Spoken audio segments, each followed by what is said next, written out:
todo dia a gente vai ter um paciente para orientar, alguém que a gente conhece que faz uso de algum medicamento.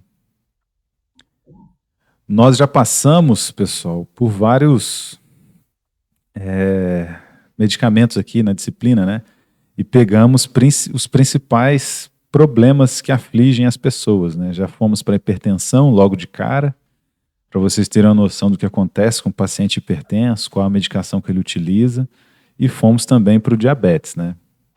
E aí demos uma pincelada lá nas dores abdominais, que pode estar relacionado muito com a profissão de vocês, né? A orientar os pacientes, né? Porque geralmente o paciente acha que foi alguma coisa que ele comeu, etc.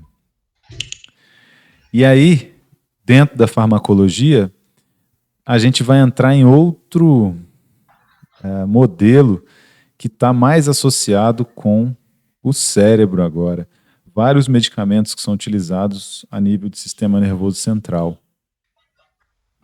Então, as principais doenças, né? Se eu estiver na farmácia trabalhando, a maioria dos pacientes chega para pegar medicamentos para hipertensão ou para diabetes. E, vamos dizer assim, 2/3 pega medicamentos para isso, né? Porque muita gente tem hipertensão e diabetes. O outro terço de pacientes que vão na drogaria no dia a dia é para pegar os medicamentos que têm a ver com o sistema nervoso central. Seja relacionado às doenças neurodegenerativas ou também às diversas doenças que se enquadram aí como depressão, ansiedade, epilepsia e etc. Né? Então agora a gente passa para esse módulo de doenças que tem a ver com o sistema nervoso central. E o princípio de todos os medicamentos que atuam a nível de sistema nervoso central é a neurotransmissão. Tá? Já de início, eu queria relembrar a parte da epigenética que desempenha um importante papel nessas doenças, ansiedade, traumas, síndrome do pânico, tá? Vocês se lembram que eu falei para vocês sobre os frangos que eram criados para o abate, lá na década de 60 e agora. O frango naquela década demorava 80 dias para atingir o peso de corte. Hoje ele faz isso com 40 dias. Houve seleção genética para que os frangos que engordam mais consigam engordar mais rápido, né? Então foram cruzando essas raças que aumentavam de peso mais rapidamente para que se chegasse numa qualidade genética boa para o frango. Só que não só isso é feito.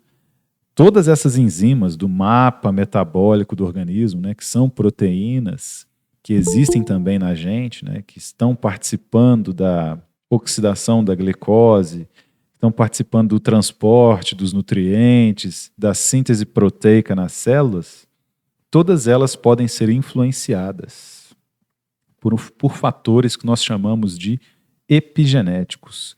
Epi está acima, então está acima dos genes. Esse frango chega na idade, no peso de corte, com 40 dias, não só porque ele tem uma boa genética, mas também porque ele é influenciado a superexpressar essas enzimas que estão relacionadas com a oxidação da energia, né? A produção de energia, o catabolismo dos ácidos graxos. Então, na granja, por exemplo, o frango não tem horas de sono, como num sítio. Então ele fica comendo o tempo todo. E isso faz com que as enzimas necessárias para que se faça a digestão desses nutrientes trabalhem intensamente. Então essa é uma forma de estimular os genes por cima dos genes, né? É uma mão invisível que vai lá e dá um tapa nas enzimas, nos genes, no DNA, e faz com que ele expresse mais proteínas. A gente sabe, por exemplo, que se nós pegarmos gêmeos e eles forem criados em países diferentes, com realidades diferentes, eles ficam diferentes, né? Depois de alguns anos, eles não são gêmeos mais, não são idênticos mais, mesmo tendo exatamente o mesmo DNA. E aqui na neurotransmissão, Depois que um paciente tem um trauma, por exemplo, se ele vê um acidente acontecer na frente dele, por que que ele fica traumatizado? O que que muda no cérebro, no sistema nervoso central, para que ele fique triste, para que ele fique depressivo? A epigenética, a expressão gênica, foi alterada por esses fatores epigenéticos. Então, todas essas características que nós temos, né, o jeito com que a gente vê a vida, como a gente se comporta, o dia a dia, o estresse do trabalho, isso tudo também modifica os nossos genes. Então, o principal para se entender como é que funcionam esses medicamentos que nós vamos estudar a partir de agora, é entender que eles não são a cura das doenças. Então nós veremos, por exemplo, os ansiolíticos. São medicamentos usados para controle da ansiedade. Eles não são a cura da ansiedade. Porque se o fator gerador da ansiedade fosse simplesmente um desequilíbrio de neurotransmissores, o medicamento poderia sim curar os pacientes. Mas, na verdade, os genes dos neurônios do sistema nervoso central foram alterados quando o paciente experimentou aquelas sensações, aqueles danos psicológicos, tá? Então, como é que se baseia a neurotransmissão? É a transmissão de impulsos elétricos via mensageiros químicos, né? Então, por exemplo, aqui a gente tem um final de neurônio. Vocês com certeza vão ver na anatomia como é que funciona isso. Aqui são dois neurônios se comunicando, tá? Então, a gente chama esse espaço aqui, entre os neurônios, de conexão sináptica. Então, por exemplo, você vai à padaria, aí você olha aquele sonho maravilhoso na padaria. Nunca desista dos seus sonhos. Vá à padaria mais próxima e encontre os seus sonhos lá. Esse neurônio vai liberar neurotransmissores que trarão uma sensação de fome ou uma sensação de desejo, esses neurotransmissores irão excitar receptores presentes no neurônio pós-sináptico, e esse neurônio aqui está conectado aos seus olhos, tá? Quando esse neurônio conectado aos seus olhos vê, né, o sonho da padaria, lá no cérebro, lá no sistema nervoso central, ele libera esses neurotransmissores que vão excitar receptores, que vão despolarizar essa membrana do neurônio pós-sináptico e passar adiante esse impulso nervoso. Até que você, conscientemente, sente a vontade de comprar aquele sonho da padaria e comer, né, por algum motivo se quer, para você ficar feliz, etc.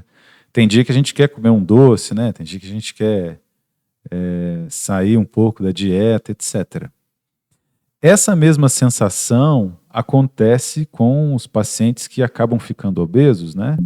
São tristezas que são contornadas com os prazeres que a comida pode fornecer, não é verdade? Então isso também tem a ver com a alta taxa de obesidade aí distribuída no mundo inteiro. Então, existem até medicamentos que atuam nesse sentido, né? Impedindo esses receptores pós-sinápticos de serem excitados pelos neurotransmissores que fazem com que a comida seja algo prazeroso. E aí o paciente diminui a vontade de comer, né? Muitos dos medicamentos que nós estudaremos agora podem ser utilizados como auxílio no tratamento de pacientes que são obesos, né? Quem aí já viu, por exemplo, alguém que usa sibutramina para emagrecer, etc. Então, a sensação de fome e o prazer de comer também tem muito a ver com a neurotransmissão. E aí nós passaremos por algumas doenças, né, dessa área, para que a gente consiga entender melhor como é que funciona aqui essa neurotransmissão.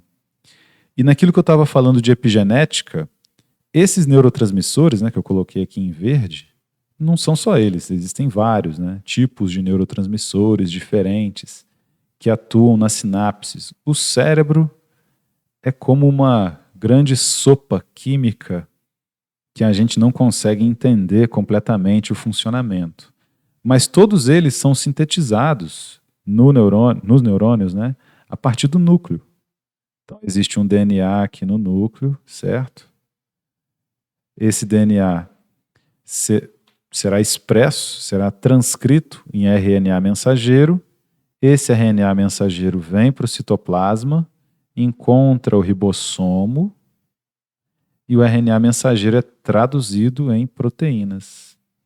Essas proteínas é que sintetizam os neurotransmissores e armazenam esses neurotransmissores em vesículas. Tá. E aí essas vesículas vão andando, até que chegam aqui no terminal sináptico. Quando essas vesículas chegam no terminal sináptico, elas se fundem com a membrana plasmática do neurônio, né? Então ela vem aqui caminhando, né? Ela veio lá do núcleo, estava lá perto do núcleo, né? Essa síntese desses neurotransmissores. Então ela chegou aqui. Depois ela se funde aqui, ó, com a membrana plasmática da célula. E aí acaba liberando esses neurotransmissores aqui na sinapse, para que eles interajam com os receptores que nós chamamos de pós-sinápticos. Então esse é o neurônio pré-sináptico e esse é o neurônio pós-sináptico. Sempre funciona assim, né? Essa é a neurotransmissão clássica. E aí, esse paciente que sofreu um trauma, por exemplo, ele pode ter uma expressão gênica menor dessas enzimas que sintetizam neurotransmissores. É por isso que ele entra num estado de depressão, por exemplo, tá? Porque essas sensações, as emoções, alteram a expressão gênica. São fenômenos epigenéticos. A maquinaria genética para fazer esses neurotransmissores está aqui, ela existe. Só que as emoções alteram isso, tá? E é onde que entram os medicamentos? Os medicamentos vão entrar geralmente nesses receptores ou nas enzimas que também recolhem esses neurotransmissores e trazem de volta para o neurônio pré-sináptico. O corpo não desperdiça energia à toa, né? Então existem enzimas que capturam esses receptores, esses neurotransmissores que estão aqui fora e levam esses neurotransmissores para o interior da célula novamente, tá? Aí você há de convir comigo que, se eu impeço essa recaptação, os neurotransmissores ficam mais tempo atuando na sinapse, né? Então, se a gente for falar, por exemplo, de depressão, existe um medicamento que se chama fluoxetina. Quando você acessar a bula do profissional, você vai ver que o mecanismo de ação da fluoxetina é inibir a recaptação da serotonina. A serotonina é conhecida, né, como um neurotransmissor da felicidade. Então, geralmente, o que se percebe é que pessoas que estão em depressão têm pouca serotonina nas sinapses. Se eu inibo a recaptação da serotonina, ela ficará por mais tempo atuando junto aos seus receptores pós-sinápticos e passando o sinal elétrico, né, responsável por isso. E aí, quando esse sinal elétrico que chegou tornou-se um sinal químico e excitou o neurônio pós-sináptico, mais serotonina é direcionada também lá para a próxima sinapse. E assim por diante. E aí, dentro do sistema nervoso central, eu tenho uma predominância da serotonina. E aí o paciente fica feliz novamente, né? Fica normal. Não se sente mais triste, tá?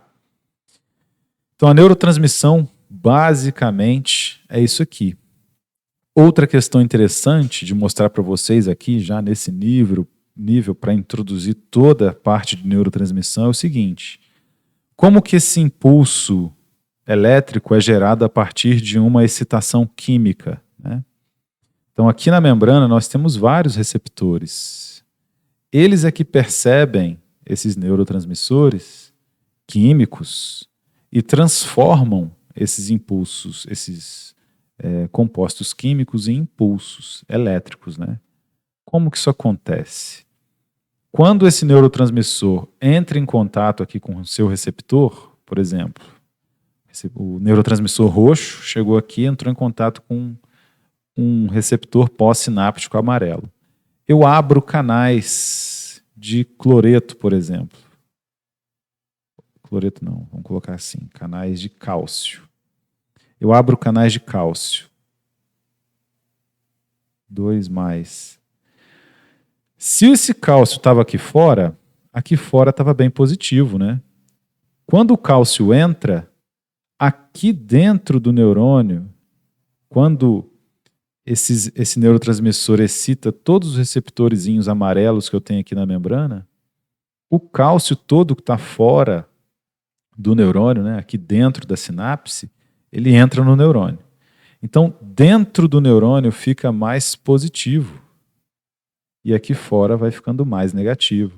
Positivo, negativo, positivo, negativo. Isso aqui é o que a gente chama de diferença de potencial. Então, mudou a carga. Se estava negativo dentro e positivo fora, quando eu abri o canal de cálcio, houve uma despolarização. Começou a ficar positivo dentro, negativo fora. Positivo dentro, negativo fora. Isso é o impulso nervoso que vai passando adiante aqui na membrana do neurônio e consegue excitar o próximo neurônio pós-sináptico e assim sucessivamente, né? Esse impulso elétrico vem passando no neurônio e ele é até isolado pela bainha de mielina. Tá? Aquela doença que, por exemplo, aquele físico famoso teve, a gente vai ver na disciplina, são problemas, são reações autoimunes, né? Contra essa bainha de mielina que isola esse sinal elétrico que passa de um neurônio para o outro. E aí o paciente tem sérios problemas, né, no que diz respeito à movimentação e etc. Mas tudo nós veremos durante a disciplina aqui, tá? Essa é a introdução geral que eu posso fazer para vocês. Mas é claro que nós veremos o passo a passo aqui durante a aula, tá? Então, hoje a gente vai falar só de neurotransmissão. Nem vamos entrar nos medicamentos ainda. Existe uma base anatômica versus química da neurotransmissão. E quais são esses princípios da neurotransmissão química? E é assim também que a gente consegue entender as origens dos transtornos psicológicos. Essa noção que a gente vem trabalhando em algumas aulas da epigenética é que faz com que a gente entenda a possível origem de alguns transtornos psicológicos, tá? A psicofarmacologia moderna, que é isso que nós vamos tratar a partir de agora, é em grande parte a própria história da neurotransmissão química. Então, todos os fármacos utilizados a nível do sistema nervoso central terão alguma atividade em neurotransmissores, seja aumentando a quantidade de neurotransmissores nas sinapses, para fazer com que esse aumento excite mais neurônios ou inibindo a atuação desses neurotransmissores, impedindo que esses impulsos nervosos passem. Tá?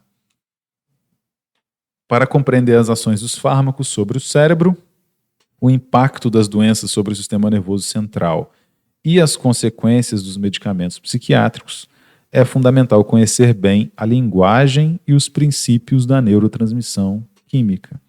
No caso das doenças neurodegenerativas, por exemplo, Alzheimer e Parkinson, também existem problemas na neurotransmissão. No Alzheimer, são problemas que matam neurônios, e no Parkinson é a ausência de neurônios que transportam também a dopamina, né? A falta de excitação dopaminérgica. Mas isso é só uma introdução, nós veremos isso passo a passo. O que é a neurotransmissão? ela pode ser descrita de muitas maneiras, em termos anatômicos, do ponto de vista químico ou eletricamente. É isso que eu já mostrei para vocês, tá? São componentes químicos que se transformam em impulsos elétricos.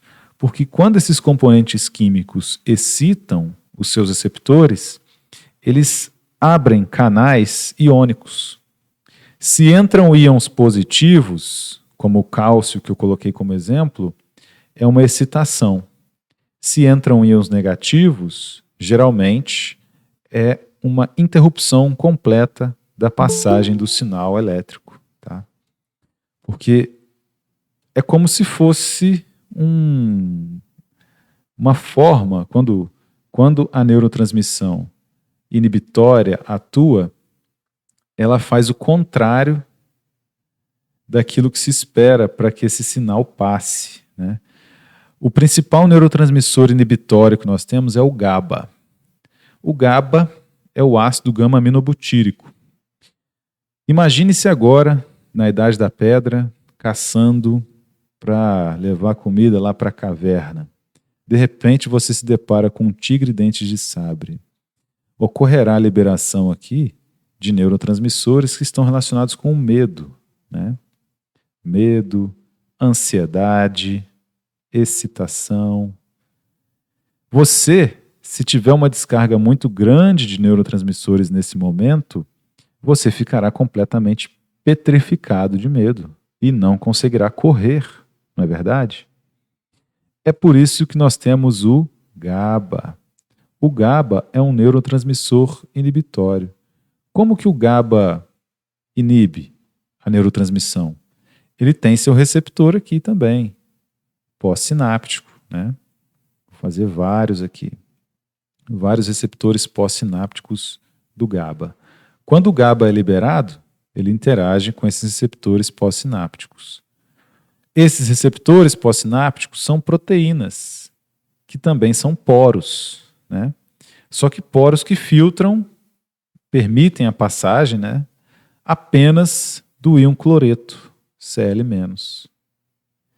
Então toda aquela excitação que estava acontecendo aqui com os outros neurotransmissores, né, aqui presentes, o neurotransmissor verde que eu coloquei e o neurotransmissor vermelho, estava fazendo com que impulsos elétricos passassem. Por isso que você ficou petrificado de medo nesse momento. Vem o GABA, e o GABA, quando chega, ele permite a passagem apenas dos íons cloreto. Então, quando esses íons cloreto entram pelos receptores do GABA, tudo aqui dentro fica negativo. Negativo, negativo, negativo, negativo, negativo, negativo. E ali fora? Se aqui o cloreto estava aqui fora, entrou, aqui fora fica muito positivo. O que isso significa? Eu hiperpolarizei a membrana. Essa hiperpolarização faz com que, mesmo na presença de vários desses neurotransmissores, eles não conseguem mais, quando chega aqui o neurotransmissor vermelho e excita o receptor verde, ou o neurotransmissor verde excita o receptor vermelho, eles não conseguem mais despolarizar a membrana e fazer com que esse impulso passe. Por quê?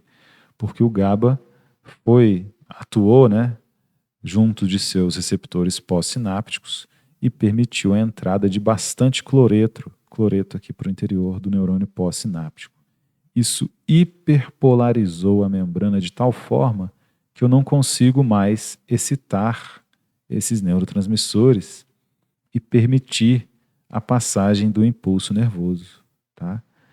É isso aqui que acontece, geralmente, quando a gente tem essas situações de medo extremo, tá? Então o GABA sempre atua nesse sentido, de preservar você de sentir grandes emoções. Você, por exemplo, se amanhã perceber que ganhou na Mega Sena, sua felicidade será imensa, claro, só que ela não pode ser tão imensa a ponto de você descuidar, né, do dia a dia, né? Então, por que isso não vai acontecer? Por que essa felicidade não vai ser tão estonteante que você vai morrer de felicidade? Por quê? Porque o GABA virá aqui, irá hiperpolarizar a membrana e impedir que a serotonina que você liberou diante de toda essa felicidade passe esse impulso nervoso. A felicidade vai passar então, né?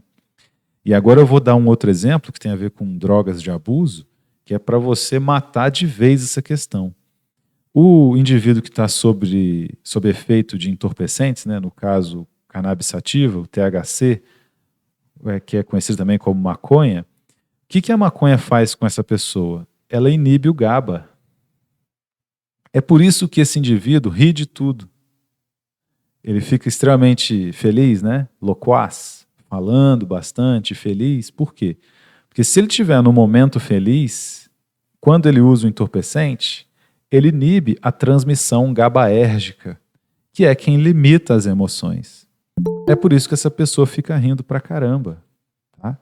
Se esse paciente tiver, esse usuário, né, estiver no momento triste, também pode ocorrer uma tristeza imensa, profunda, porque a neurotransmissão GABAérgica, que teria que inibir toda essa tristeza, ela impede que o paciente tenha essa inibição, que o usuário tenha essa inibição. Então ele tem a bad trip, né, que é conhecida entre os usuários desse entorpecente. Então, a gente percebe aqui que a neurotransmissão ela pode ser estimulada ou inibida. E todos os medicamentos que nós estudaremos irão atuar nesse sentido, junto com esses conhecimentos básicos que eu passei para vocês aqui agora. Tá? E a base anatômica da neurotransmissão é constituída pelos neurônios e as conexões entre eles, que é aquele espacinho que eu mostrei para vocês ali. São as chamadas fendas sinápticas. É por meio delas que ocorre essa transformação de uma excitação química em uma excitação eletrônica. Né? Um impulso químico se torna eletrônico. E aí, quando isso passa para o próximo neurônio, o impulso elétrico, ele se torna novamente uma mensagem química, que se torna uma mensagem elétrica, e assim sucessivamente, tá? É o que a gente chama também de acoplamento excitação-secreção. Quando o neurônio é excitado, por exemplo, liberou serotonina, o neurônio pós-sináptico ele vai liberar serotonina também lá na frente. Tá? Eletricamente, ele percebe que está na hora de liberar esse composto químico, serotonina, um neurotransmissor, na sua fenda sináptica. E assim o impulso vai passando. Tá? Aqui, desenhos mais bonitos, claro, né? Mostrando que os neurônios eles podem ter vários metros, inclusive, né, de axônios e várias terminações axônicas. Né? E essa é a sinapse, como deve ocorrer normalmente. Quando eu desenho para vocês, tem um espação, né, entre o neurônio pré e pós-sináptico. Mas, na verdade, é um espacinho bem pequenininho, tá? Que faz com que haja, então, uma certa atração entre o neurotransmissor que é liberado e o seu receptor pós-sináptico. Aqui a gente vê várias vesículas sinápticas. Nessas pequenas vesículas aqui presentes é que estão armazenados os neurotransmissores. E aí lembre-se que os neurotransmissores são liberados na sinapse e são recaptados para o interior do neurônio novamente. Vários medicamentos atuam inibindo essa recaptação para aumentar a quantidade de neurotransmissores aqui. Tá? A gente vê aqui também mitocôndrias, tá vendo? Essas mitocôndrias geram energia para que haja a síntese desses neurotransmissores, para que haja o transporte dessas vesículas do neurônio até que ela se funda a membrana, etc. Então aqui está a fenda sináptica, bem fininha, uma vesícula aqui, ó, liberando o neurotransmissor. Veja que ela se fundiu com a membrana plasmática do neurônio. E essa é a neurotransmissão clássica ocorrendo de um neurônio pré-sináptico para um neurônio pós-sináptico. E aqui tudo descrito para vocês poderem estudar depois, né? Uma sinapse ampliada. A sinapse foi conceitualmente ampliada aqui para mostrar as estruturas especializadas que possibilitam a ocorrência da neurotransmissão química. Os neurotransmissores químicos são armazenados em pequenas vesículas, prontas para liberação em resposta à descarga do neurônio pré-sináptico. Então chega um impulso elétrico aqui, nesse neurônio, e isso desencadeia a liberação das vesículas. Tá? E isso é muito rápido, né? A gente tende a imaginar que seja demorado, né, quando a gente desenha aqui ou quando vê uma figura, mas isso é praticamente instantâneo, um piscar de olhos, né? Então, quando você abre a plataforma e vê que você tirou 10 em farmacologia, você já fica feliz na hora, né?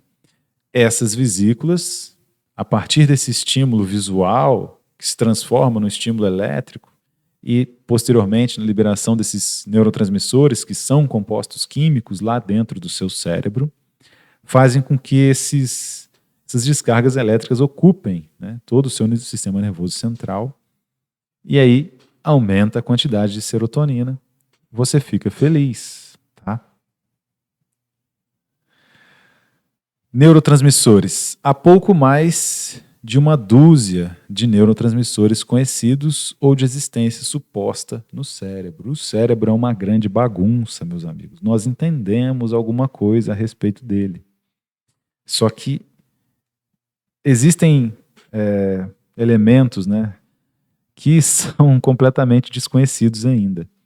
Os receptores principais que nós conhecemos são a serotonina, noradrenalina, dopamina, acetilcolina, glutamato e o GABA, que eu comentei com vocês, que é um neurotransmissor inibitório. O nome certo do GABA, né, é ácido gama-aminobutírico.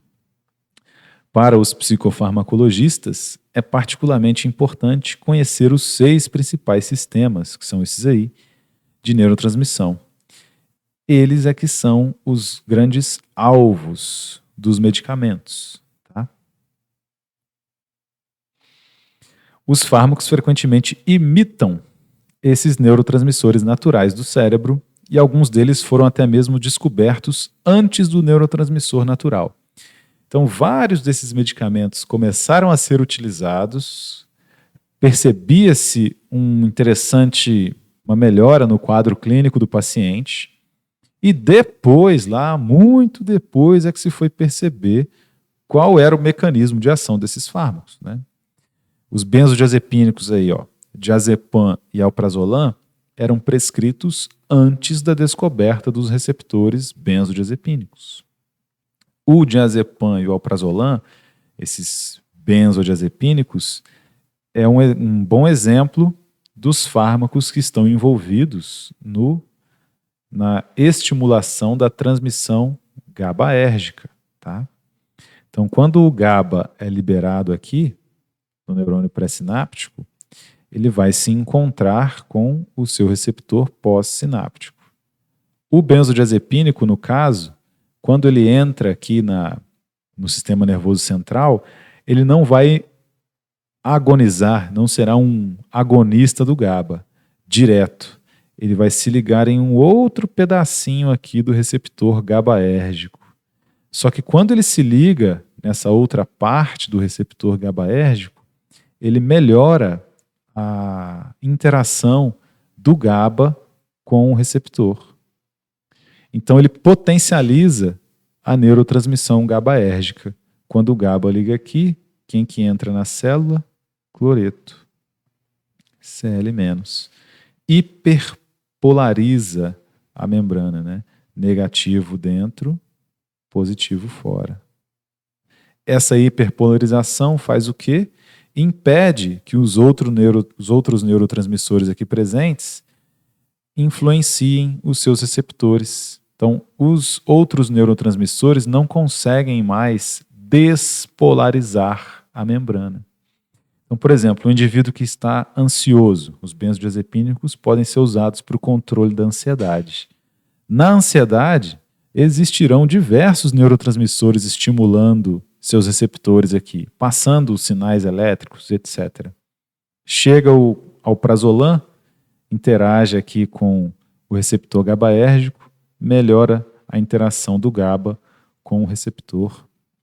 Cloreto entra no neurônio, hiperpolariza e, de repente, a ansiedade some. O paciente fica calmo, tranquilo. Tá? Então, quimicamente e anatomicamente, é assim que funciona a neurotransmissão. Depois que você entende esse processo aqui, você vai conseguir ler as bulas desses medicamentos e entender o que está acontecendo farmacologicamente com aquele paciente. E aí, mais uma vez, isso aqui não é a cura, é apenas uma questão pontual de atuação do medicamento. Por quê? A expressão gênica que está enviando muitos neurotransmissores, deixando o paciente ansioso, está rolando aqui no núcleo do neurônio, né? Os genes estão aqui trabalhando e liberando esses neurotransmissores, né? As emoções que ele está sentindo, as questões psicológicas continuam atuando apesar do medicamento. Então é por isso que todos esses medicamentos são controlados. Tá? Eles não são de venda livre. Na farmácia, a gente não consegue vender se o paciente não tiver uma receita. Porque justamente por atuarem a nível do sistema nervoso central, eles podem causar dependência, né? Então, nós entramos aqui numa área da farmacologia que, infelizmente, tem sido deixada de lado por muitos profissionais. E o que a gente percebe na farmácia são pessoas que usam esses medicamentos por muitos anos, muitos anos, e acabaram ficando dependentes, infelizmente. Então, quanto mais profissionais estiverem ligados nessa situação, cientes disso, melhor será o tratamento da nossa população, né? Os antidepressivos aqui, ó, a amitriptilina e a fluoxetina, passaram a ser usados na prática clínica antes da elucidação molecular do sítio transportador da serotonina. Como havia comentado, eles são inibidores da recaptação da serotonina. Então, quando a serotonina está aqui, na sinapse, atuando, ela é recaptada. O corpo não desperdiça energia à toa. Então, alguém tem que pegar essa serotonina que está aqui e trazê-la de volta para o neurônio. A fluoxetina e a amitriptilina inibem essa recaptação. Então, a serotonina consegue ficar mais tempo aqui, interagindo com quem? Com seus receptores pós-sinápticos, fazendo com que esse composto químico estimule a geração de uma despolarização da membrana para que esse sinal de felicidade possa preencher mais áreas do cérebro, deixando a pessoa feliz novamente, né? Então isso consegue tratar pontualmente os sintomas da depressão, os sintomas do transtorno do pânico, aqui no caso do alprazolam e diazepam. Mas as questões epigenéticas que fizeram com que o paciente chegasse nessa situação clínica não conseguem ser tratadas com esses medicamentos. O paciente precisa buscar uma psicoterapia, o paciente precisa reencontrar o sentido da vida, principalmente, para que ele mude essa expressão gênica, né? Ou ele ficará dependente desses medicamentos pelo resto da vida. Isso ressalta o fato de que a maioria das substâncias que atuam no sistema nervoso central exerce sua ação no processo de neurotransmissão. Então, sempre que um medicamento é utilizado, ele estará atuando nesse processo. Com efeito, isso aparentemente ocorre às vezes de modo a imitar as ações do próprio cérebro, quando este utiliza suas próprias substâncias químicas. Então, no caso dos benzodiazepínicos, eles se ligam ao receptor e aí aumentam a interação com o GABA, desses receptores com o GABA, o ácido gama-aminobutírico. É simplesmente atuar em algo que já existe no cérebro. A neurotransmissão sináptica clássica se dá dessa forma, então. Aqui nós temos um neurônio pré-sináptico, ó, sendo estimulado pela luz, por outros neurotransmissores, por exemplo, por impulsos nervosos, quando alguém te abraça, sei lá, você sente pelo tato, né? O tato é um impulso nervoso. Substâncias químicas ou hormônios. Isso gerou um sinal elétrico nesse neurônio. A partir do momento que esse sinal elétrico foi gerado, ele caminha pelo neurônio. Quando ele chega aqui, ele promove a liberação das vesículas, que liberam neurotransmissores, que são compostos químicos, que vão excitar os seus receptores no neurônio pós-sináptico. E isso se tornará novamente uma DDP, uma diferença de potencial, que irá caminhar nesse neurônio eletricamente até que ele excite o próximo neurônio pós-sináptico. Tá? Então, esse é o formato clássico de neurotransmissão para que você entenda como é que surge esse processo. Tá? E, novamente, está aqui descrito para vocês o funcionamento aí desse processo de neurotransmissão. A questão é que, no cérebro humano, 100 bilhões de neurônios fazem milhares de sinapses com outros neurônios para algo em torno de 1 trilhão de sinapses de neurotransmissão química. É por isso que o nosso cérebro é extremamente complexo. As pessoas são complexas, né? Não tem como entender as pessoas, né? É difícil, porque é uma sopa química com vários neurotransmissores. Possivelmente, né, isso é mais do que possível, neurotransmissores que nós nem conhecemos, nós não sabemos que existem ainda, atuando ali também. E a comunicação entre todos esses neurônios nas sinapses é química e não elétrica. Um impulso elétrico no primeiro neurônio converte-se em um sinal químico na sinapse entre tal neurônio e um segundo neurônio, que nós chamamos de pós-sináptico. E um processo conhecido como acoplamento, excitação, secreção, que é o primeiro estágio da neurotransmissão química. Então, quando esse composto químico se acopla ao seu receptor pós-sináptico, ele excita o neurônio pós-sináptico e esse neurônio pós-sináptico secreta outros neurotransmissores, tá? Aí você me pergunta assim, então se liberar serotonina, o outro libera serotonina? Pode ser que sim, pode ser que não. E se tiver uma mistura de serotonina com noradrenalina, o outro neurônio vai liberar o quê? Não sei. É um sistema completamente inexplicável, tá?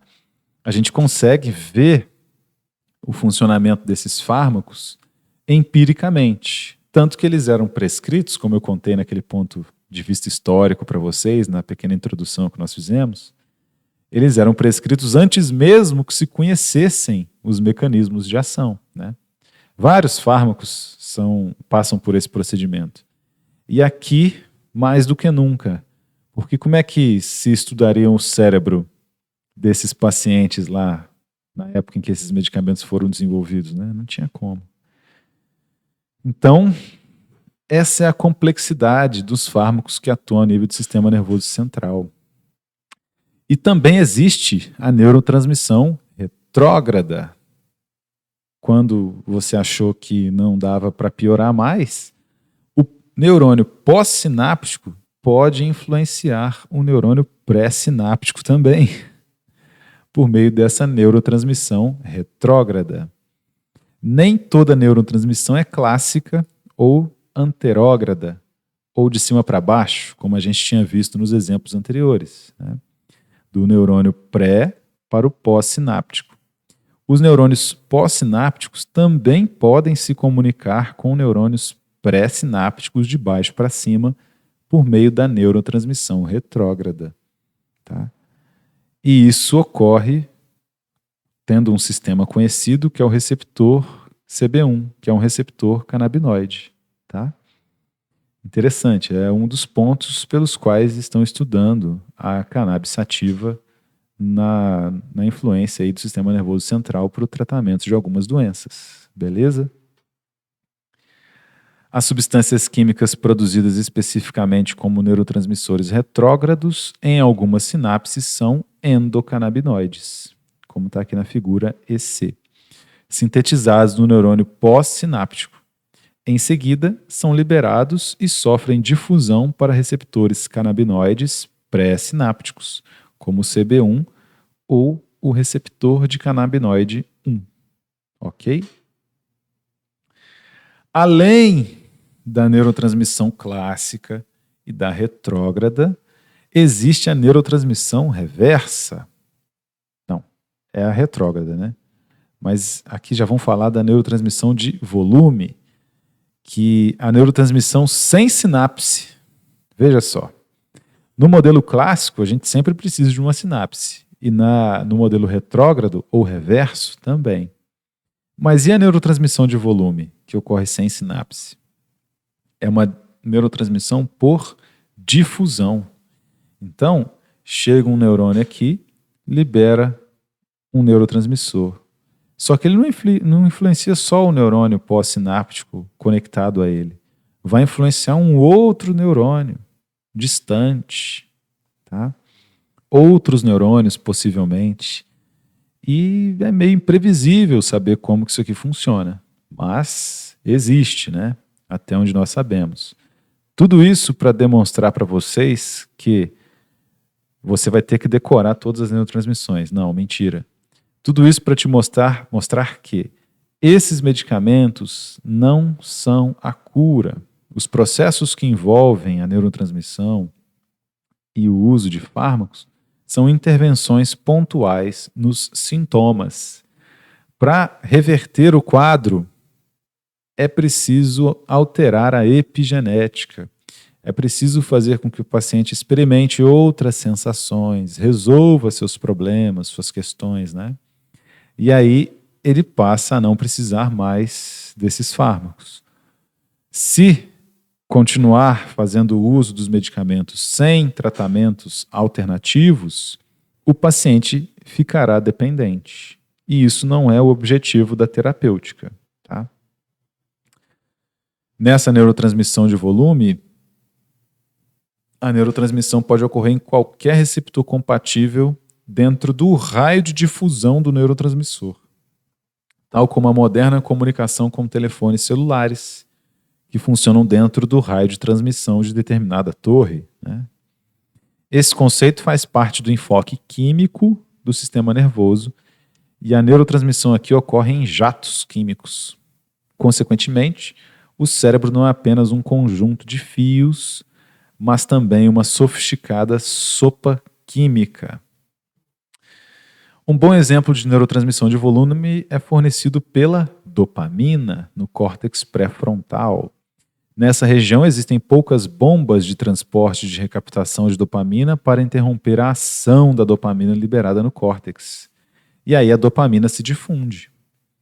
Por isso, quando a neurotransmissão dopaminérgica ocorre, a dopamina está livre para se espalhar e difundir-se para receptores adjacentes, estimulando-os, embora não haja nenhuma sinapse nesses locais de extravasamento.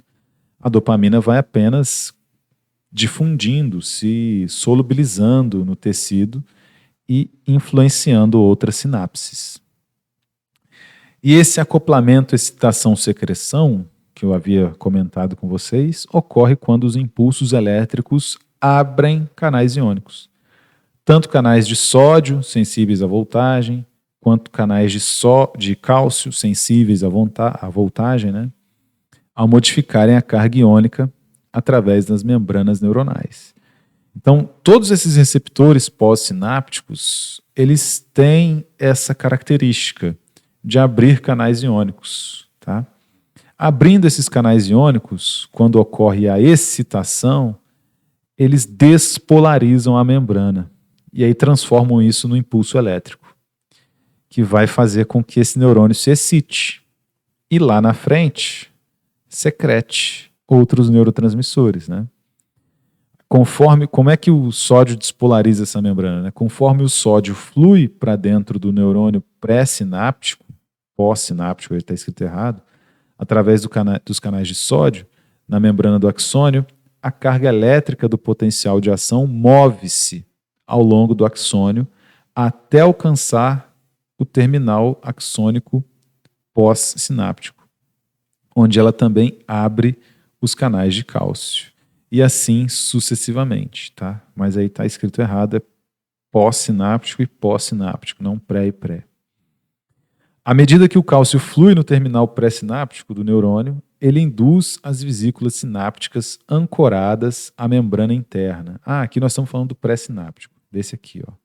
Essa parte aqui que eu desenhei para vocês. Opa. Deixa eu só voltar aqui. Neurônio pré-sináptico, tá? À medida que o cálcio flui no terminal pré-sináptico do neurônio, ele induz as vesículas sinápticas que estavam aqui, ó, ancoradas à membrana interna, derramar o seu conteúdo químico na sinapse. Então, o cálcio fluindo, derrama aqui. Chegou o impulso elétrico, né? Fazer um raio. Chegou o impulso elétrico aqui. Vai abrir canais de cálcio, o cálcio vai estimular essa fusão dessas vesículas com a membrana no neurônio pré-sináptico. E aí ocorrerá a liberação desses neurotransmissores por esse neurônio. O caminho para a comunicação química é preparado pela síntese prévia desse neurotransmissor e o seu armazenamento no terminal axônico pré-sináptico do primeiro neurônio. Então, todos esses neurotransmissores já têm que estar aqui prontos para serem liberados, tá?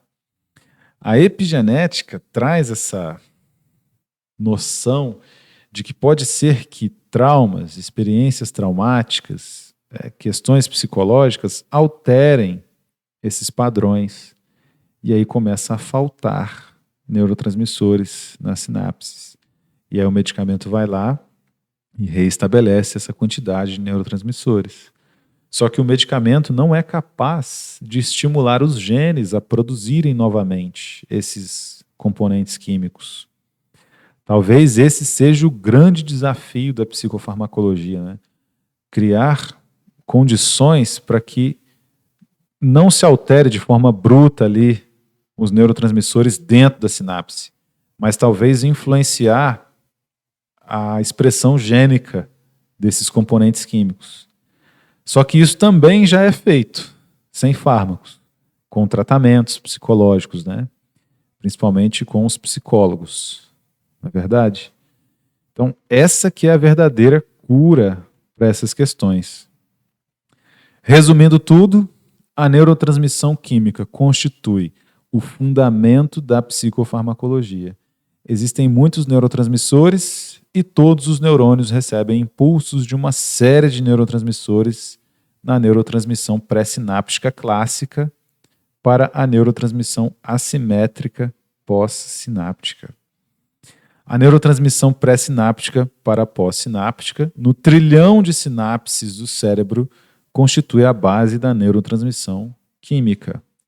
Porém, algumas neurotransmissões são retrógradas, do neurônio pós para o pré, enquanto outros tipos de neurotransmissão, como a de volume, nem precisam da sinapse, tá?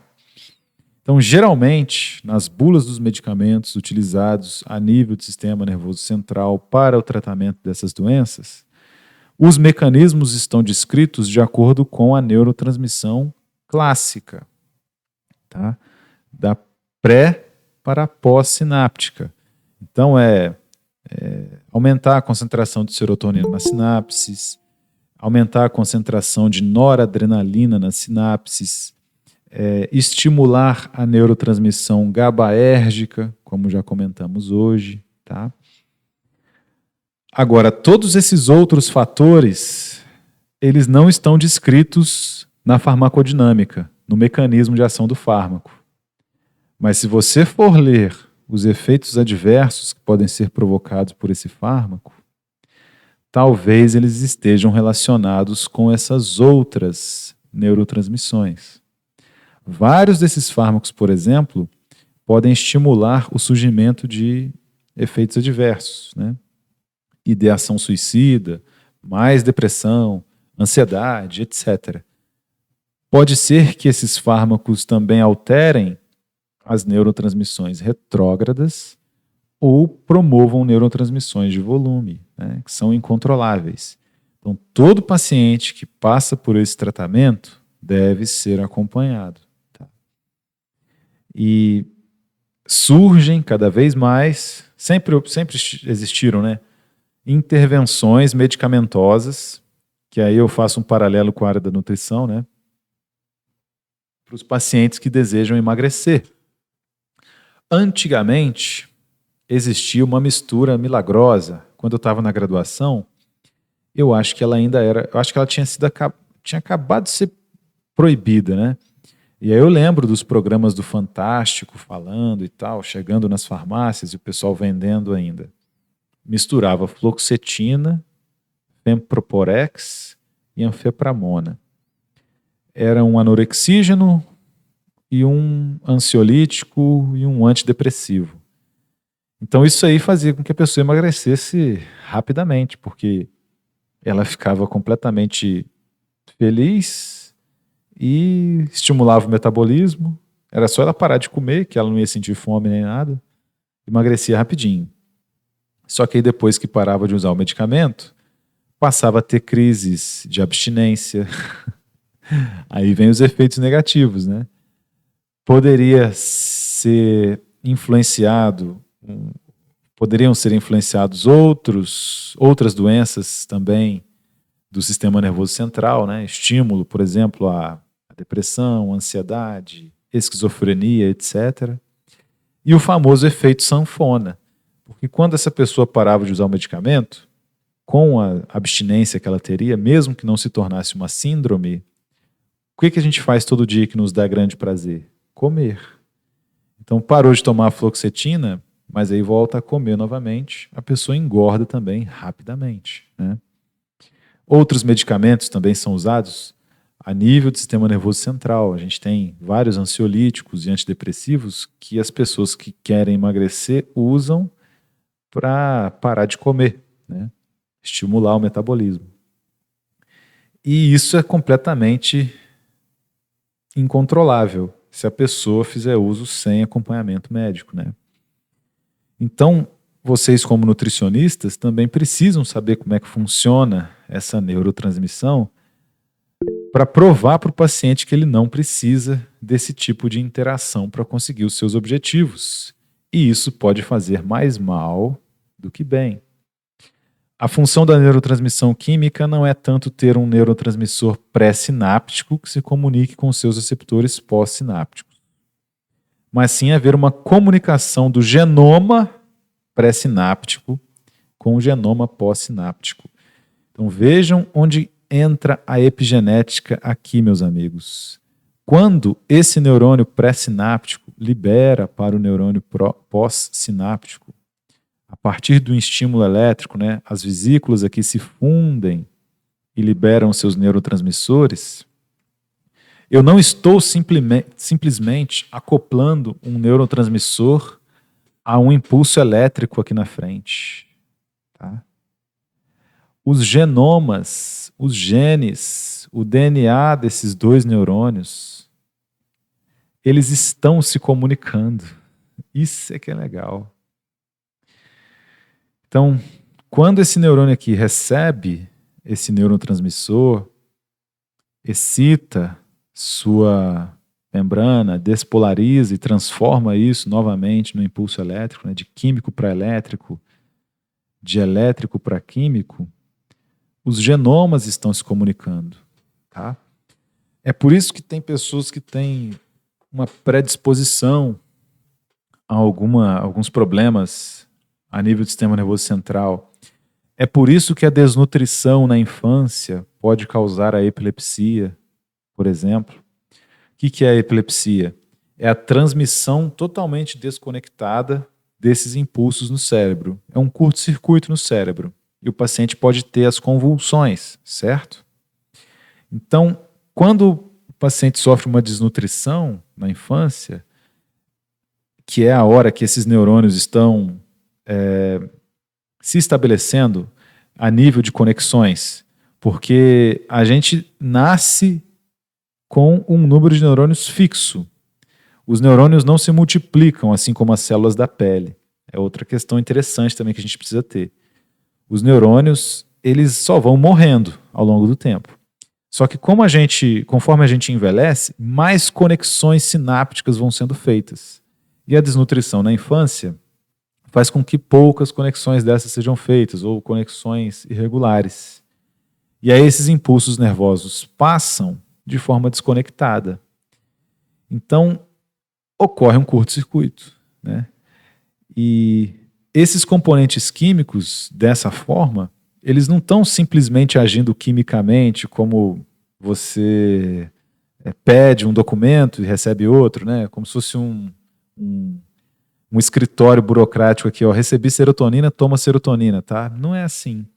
Os genomas estão se comunicando, dependendo da área em que está aquele neurônio, a que parte do cérebro ele pertence, se ele recebe influências táteis, olfativas, visuais, certo? Então é uma complexidade bem grande.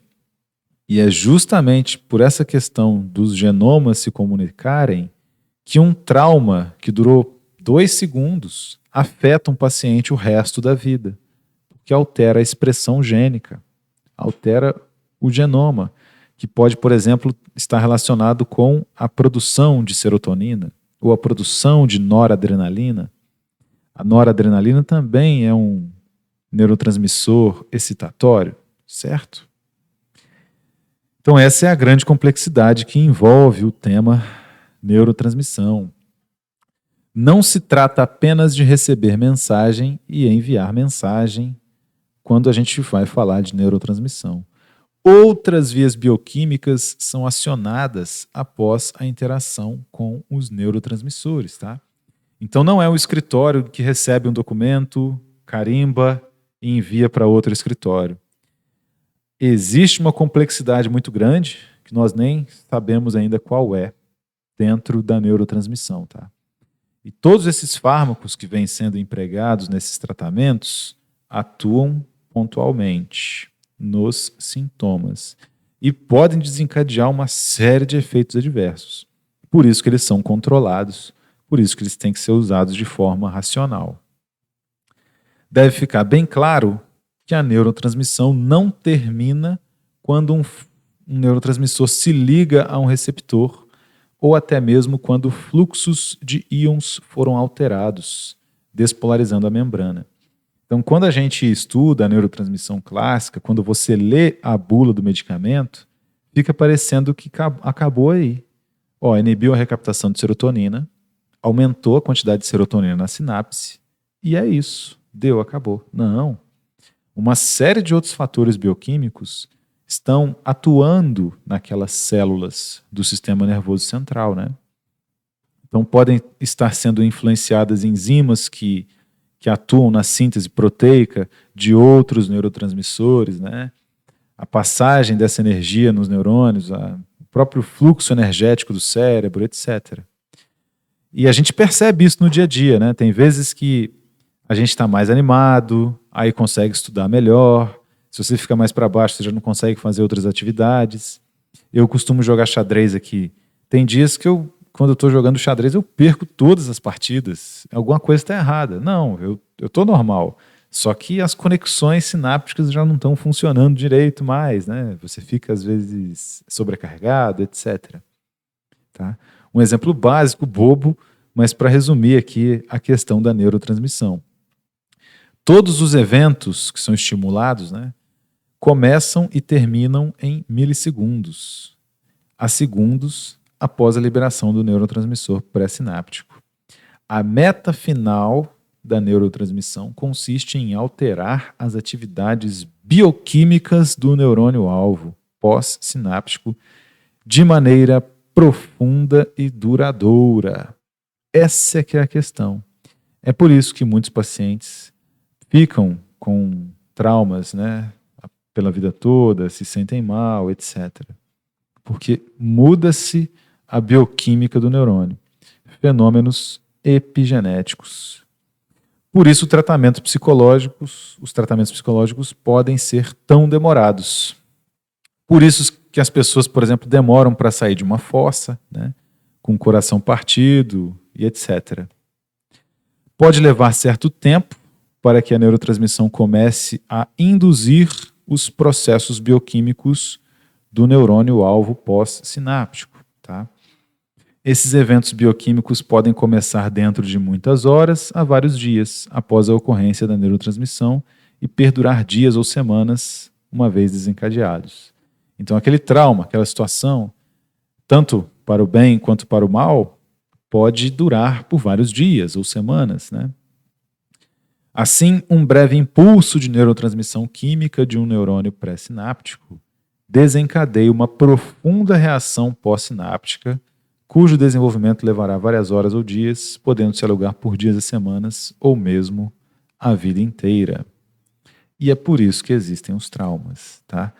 Entender todos os medicamentos que nós vamos estudar para isso, sob essa ótica da neurotransmissão, vai tornar a disciplina mais fácil e vai gravar em vocês essa questão de que esses medicamentos atuam apenas pontualmente, com alguns sintomas. E na grande maioria das vezes trazem mais prejuízos do que benefícios, tá?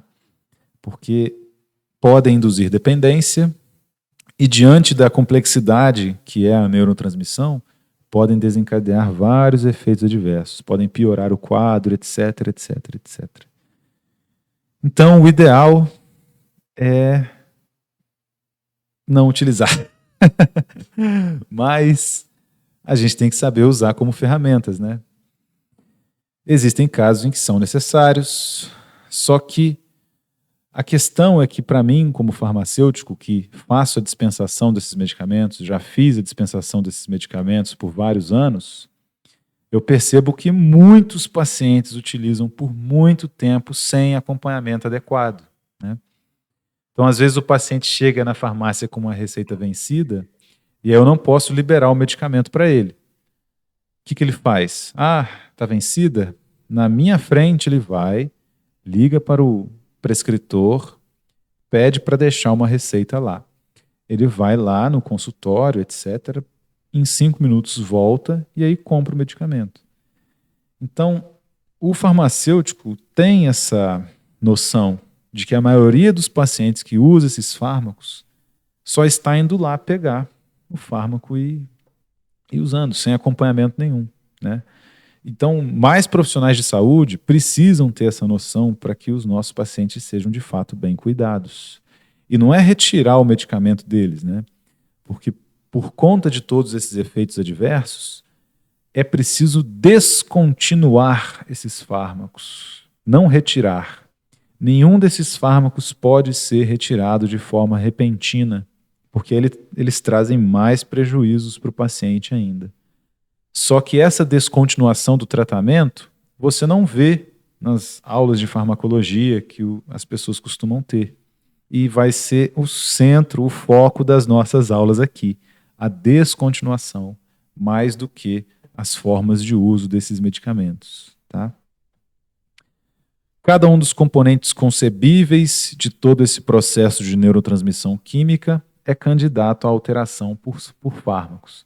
Então, as enzimas que degradam esses neurotransmissores nas sinapses, as enzimas que recaptam esses neurotransmissores nas sinapses, elas podem ser alvos, né? Tudo que envolve a neurotransmissão pode ser alvo da atuação dos fármacos.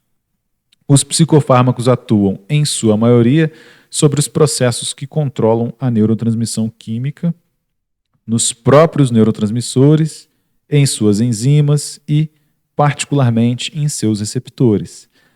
Um exemplo da atuação dos fármacos nos receptores são os benzodiazepínicos, como comentei com vocês.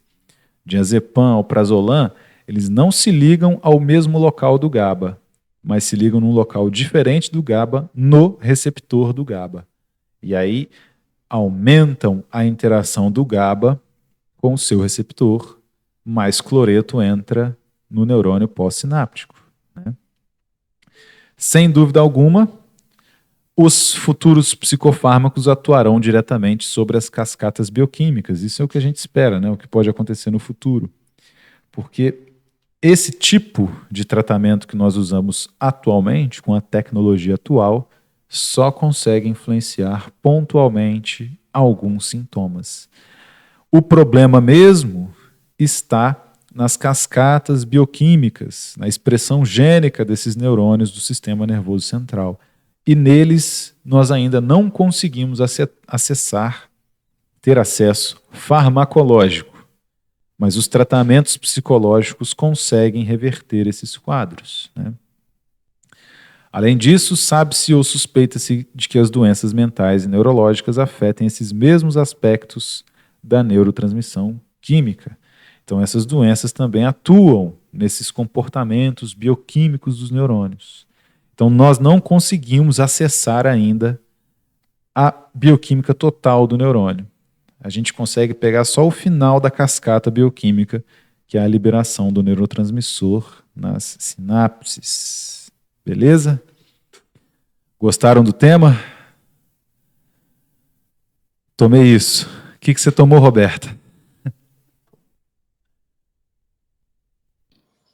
Esse remédio aí que você falou de emagrecer, essa bomba. O anfepramona, fluoxetina e femproporex. Isso, Isso era comercializado, cara. Muita gente usava. O médico, eu lembro, o médico passou receitinho, eu fui, fiquei igual cracuda. Magra, alucinada. Veja que interessante. Tremia tanto. Você usou por quanto tempo, Roberta? Foi uns 6 meses, tá? E aí emagreceu bastante. E fiquei linda, né? Mas depois voltou tudo de novo? Não, depois a gente nem fala, né, professor? Voltou tudo mais um pouco. Aí, viu?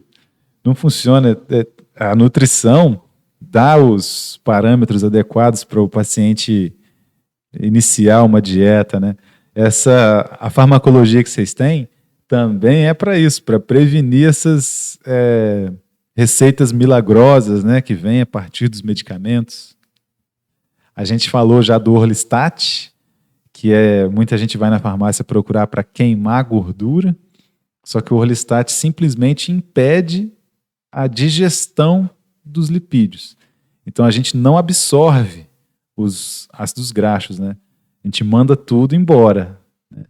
E aí isso causa também mais problemas do que soluções, porque junto com esses ácidos graxos da dieta, a gente absorve também as vitaminas lipossolúveis, vitamina A, vitamina E, vitamina K, etc. E aí o pessoal vai usar o Orlistat para emagrecer. Então agora vocês já conseguem orientar seus pacientes quanto a isso. E no que diz respeito a esses medicamentos que são utilizados para emagrecer, sibutraminas e outros milagres aí, Amato é o topiramato, também é bastante utilizado para emagrecimento, né? E aí vocês vão perceber que não é bem assim. É muito prejudicial fazer uso desses medicamentos, porque ele pode desencadear processos bioquímicos aqui incontroláveis e aí trazer vários prejuízos mentais. Ô, Antônio, eu perdi uma amiga no passado, ela fazia uso desse aí que eu tomei, né? Mas ela tomou por anos mesmo, ela ficou viciada. Nossa. Aí depois que esse começou a não fazer mais efeito, aí ela começou a tomar esse outro aí que você falou o nome. O Amato? Não. Orlistat? Como é que é? O Orlistat? O Orlistat. E infelizmente, ano passado, ela faleceu com câncer no estômago.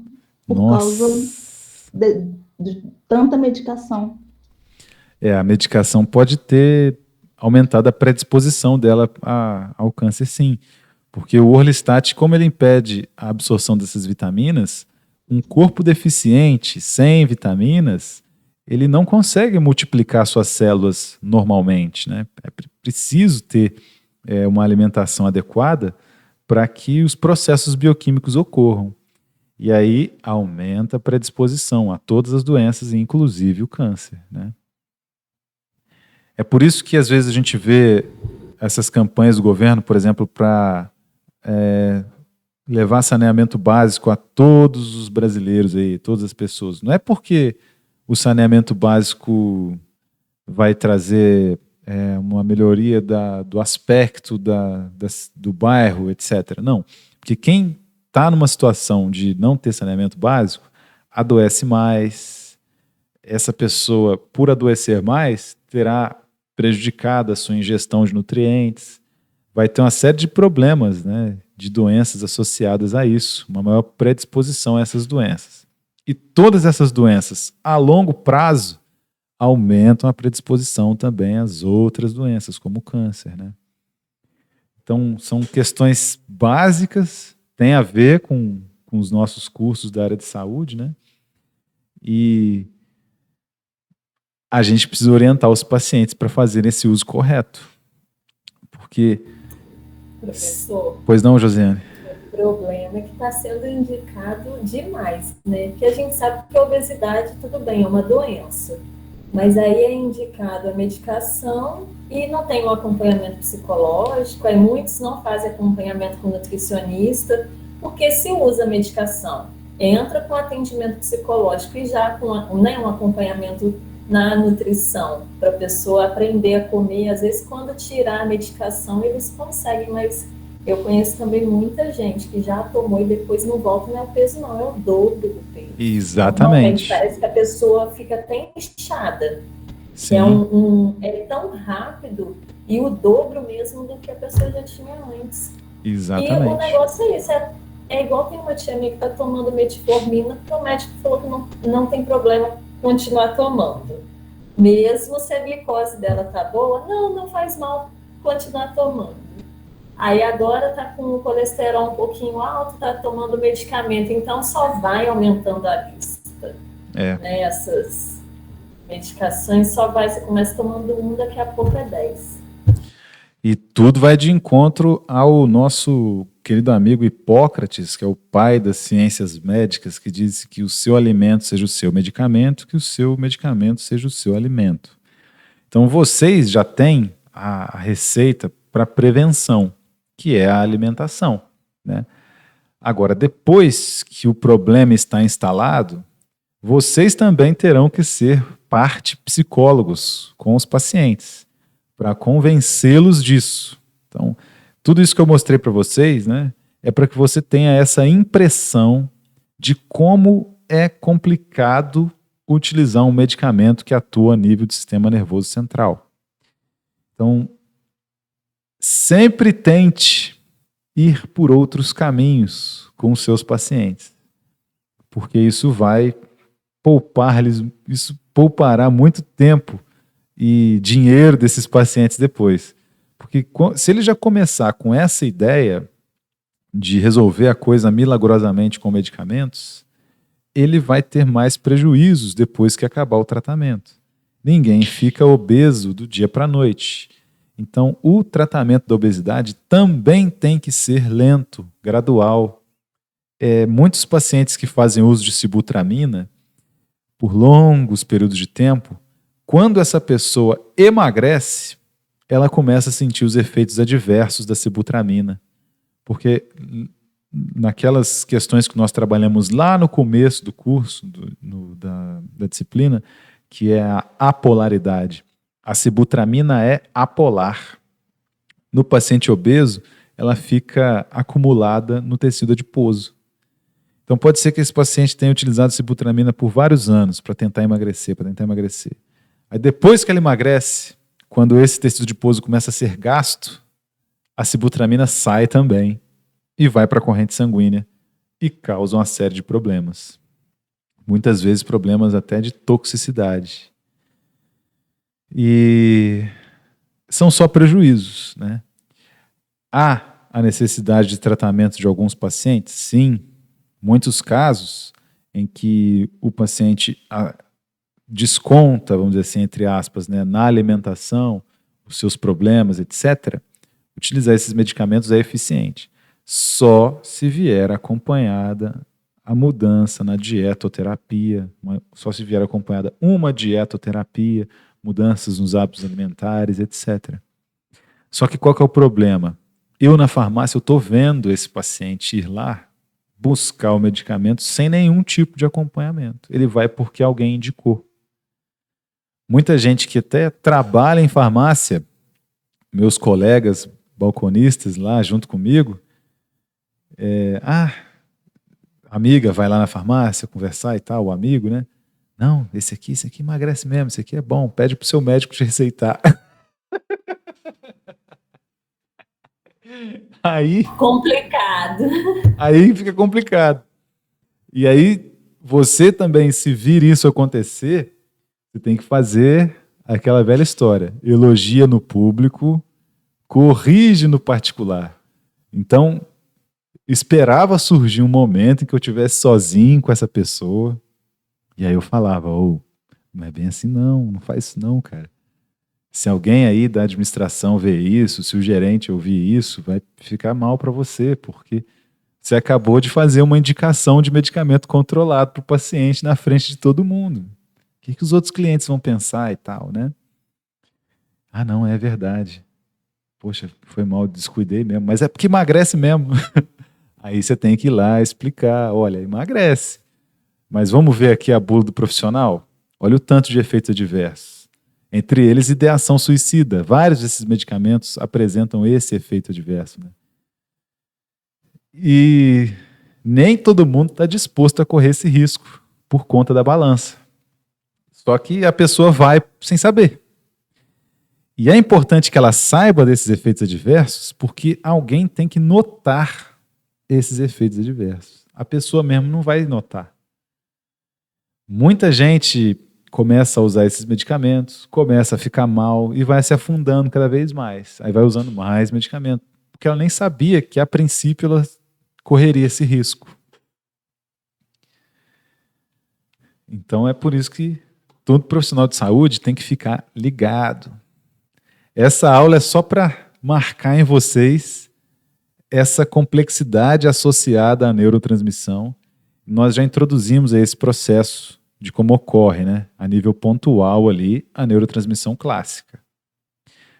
Então, se você pegar a bula agora da fluoxetina, você vai saber como é que a fluoxetina funciona já, a partir de tudo que a gente estudou até hoje, da parte de farmacodinâmica e farmacocinética. Então, vai estar lá na bula da fluoxetina. Inibe a recaptação de serotonina. Beleza. É o que eu queria. A gente vai ver esses fármacos classe a classe, né, até o final da disciplina, sim. Mas com essa aula de neurotransmissão, você já tem a introdução geral a esses fármacos do sistema nervoso central, principalmente pelo que vocês já fizeram até agora, né? Aquela parte inicial de farmacodinâmica e farmacocinética, etc. Mas agora a gente vai ver especificamente essas classes de medicamentos e como elas atuam. E mais ainda, a descontinuação desses fármacos, como é que tem que ser feita. Mais alguma dúvida, sugestão, comentário de vocês? Professor, Pois não? pode fazer uma pergunta, não é? Deixa eu só você me tirar uma dúvida. Sim. É mais ou menos isso que funciona o olfato? Exatamente. Sabe quando alguém cozinha alguma coisa boa, você sente o cheiro e já começa a salivar? É assim. Então, deixa eu te fazer uma pergunta. Uma pessoa que faz um TCE e perde o olfato, só que ela percebe que algumas vezes ela sente um cheiro de alguma coisa. Eu não sei se é porque tem alguma micropartícula e ela consegue perceber esse cheiro. Como é que ela poderia fazer? Eu já ouvi falar que existe um treinamento olfativo. Será que ajudaria? Eu não sei. Vamos dizer assim, ó. Esse pessoal que é sommelier, né? Que fala sommelier de vinho, de cerveja, disse que eles têm uma capacidade maior de fazer a neurotransmissão associada ao olfato e ao paladar. Então, é possível fazer um treinamento, sim. Essa pessoa que vira sommelier, ela não fuma, não ingere bebidas alcoólicas, etc. Ela só põe na boca e cospe, toma água, sei lá. para se preparar para isso, né? Para ser jurado, né? Para ser sommelier aí, requintado e tal. Então existe algum tipo de treinamento. A questão é que pode ser que esse indivíduo que passou pelo TSE, que deve ser uma cirurgia, né? Pelo que você está comentando. Não, foi uma queda. Uma queda. É um TCE, foi um traumatismo. Ah, um traumatismo. Isso alterou as conexões sinápticas ou alterou a bioquímica que a gente estava falando dos neurônios. Então pode ser que esses sinais do olfato que tem que chegar aqui no sistema nervoso central já não estão mais com as mesmas conexões que tinham antes. Por isso que ela não está sentindo cheiro mais, devido ao trauma. E existe alguma forma, vamos supor, eu já li algumas coisas a respeito, que pode regenerar ou não, é verdade? É verdade, porque ao mesmo tempo que o nosso sistema nervoso ele não tem multiplicação de neurônios, né? Os neurônios não se multiplicam, mas as sinapses podem ser refeitas. Então, por exemplo, você pega o cérebro lá do Kasparov, famoso jogador de xadrez. Com certeza ele fez várias conexões sinápticas ao longo do seu treinamento para chegar numa partida e calcular 10, 12, 13 lances à frente, né, com uma jogada. Então, o que, vamos dizer assim, traduz a inteligência do Kasparov? São as várias conexões sinápticas feitas entre os neurônios. O número de neurônios dele é o mesmo número de neurônios de qualquer um, só que ele tem mais conexões, né? Então, esse paciente que passou por esse trauma, ele pode refazer essas conexões treinando, assim como o Kasparov treinou xadrez, né? É possível. E existe alguma medicação que ajude? Ah, eu acho que não. Porque senão esse pessoal estaria usando, né, os sommeliers aí. O pessoal usa Ritalina, por exemplo, para passar na prova, né? Mas eu não sei se, no que diz respeito a conexões sinápticas, os medicamentos possam ajudar. Acho que não. É questão de treinamento, esforço. Por quê? Tem que mudar o genoma do neurônio, os processos bioquímicos internos. Tem que fazer com que ele faça novas conexões sinápticas. Entendi, porque eu vi a respeito do treinamento e os óleos, eu não sei, né? Eram óleos de rosa, limão, cravo e eucalipto. Eram 4 tipos de odores diferentes. Uhum. Óleos essenciais, né? É. Pode ser que funcione, mas é sempre uma loteria, né? Cada organismo funciona de um jeito, tem gente que volta, né? Teve casos aí de perda de olfato também com o Covid, que depois de 8 meses voltou o olfato, 4 meses voltou o olfato, né? Mesma questão. Tá joia, obrigada. De nada. É isso que eu ia perguntar, professor, sobre a perda do olfato no Covid, né? Aí depois volta. E será como funciona esses neurotransmissores? É porque, veja, o Covid é um vírus. Então, ele é um parasita intracelular obrigatório. Então, ele vai parasitar células. No momento em que ele está aqui, nas vias aéreas, ele está dentro das células. E a forma mais eficiente que o organismo tem para curar do Covid não é produzir anticorpos. As nossas próprias células do sistema imune matam as células infectadas pelo vírus. Então, é uma briga de nossas células imunes com as nossas células das vias aéreas. Então, isso causa uma confusão, porque a célula infectada pelo vírus pega uma plaquinha e fala assim para o sistema imune, estou infectada, tá? Estou infectada. Aí o sistema imune vai lá e come a célula inteirinha, destrói. Então, essa bagunça aí pode também influenciar a neurotransmissão, porque essas células que vão perceber aqui os odores vão se conectar também via neurônios lá com o sistema nervoso central. Então, essa bagunça que aconteceu aqui na base desses neurônios pode alterar a neurotransmissão. E aí, a substância química que vai gerar o odor, né? Vamos dizer, um óleo essencial, um perfume, chega ali, só que esse neurônio está perdido nesse meio dessa bagunça que ocorreu. Então ele vai demorar um tempo para se regenerar, talvez, né? É simplesmente uma questão de recepção do estímulo. O estímulo é até recebido, só que ele não gera o impulso elétrico para levar lá para o cérebro e dizer, olha, isso aqui é cheiro de pão da padaria. Ah, isso aqui é perfume. Ah, isso aqui é cheiro de rosas. É uma questão simplesmente de neurotransmissão também. Mas é porque bagunça as células que estão aqui presentes, do paladar também, né? Porque o vírus vai estar em todas essas células aqui das vias aéreas.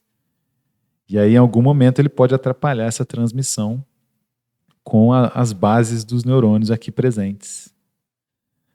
Dor, por exemplo, ó. Você belisca, você sente dor. Por quê? Em toda a nossa pele, espalhada pela nossa pele, a gente tem neurônios que são chamados de nociceptivos. São os neurônios que percebem a dor. Então você, quando queima o braço, quando queima a mão, você só sente dor porque aqueles neurônios estão ali. Tem até pessoas que não têm essa sensibilidade à dor, né? Geralmente você já percebe isso na criança, ela sempre fica toda machucada. Existe uma doença específica para isso, teve até um filme com isso aí. Mas é porque ela não tinha essa percepção à dor. E aí ela bate, cai, rala, machuca, sangra e não sente nada. É porque é um problema também de neurotransmissão. O impulso da dor não chega no cérebro. Os analgésicos locais, a mesma questão. E aí talvez a gente chegue na disciplina, na aula de drogas de abuso, em que a gente fala de cocaína, maconha, etc. A cocaína sempre foi um analgésico local. Então, nos neurônios dos músculos aqui, nos neurônios nociceptivos, ela tem uma função analgésica. Quando o indivíduo inala e ela vai parar no sistema nervoso central, ela tem uma função estimulante. Então, não é que a cocaína seja uma droga ilícita, é que ela simplesmente começou a ser usada de forma errada. E aí causou também dependência, etc. Mas quando ela foi desenvolvida, ela era um analgésico local. Quando você vai ao dentista tirar o siso, o dentista aplica uma injeção, né? Aquilo ali é cocaína. Novocaína ou procaína, mudou de nome. Mas é a mesma estrutura química, a mesma base. E aí é um analgésico local para ele poder tirar o seu dente. E funciona bem, né? Agora, se inalar, aí que é o problema, porque ela vai estar dentro lá do sistema nervoso central, promovendo várias modificações ali nas sinapses, né? Estimulando a absorção, a interação de neurotransmissores e causando aqueles sintomas lá de euforia, etc. Mas eu acho que dá tempo da gente chegar até lá, sim. Mais alguma questão, meus amigos?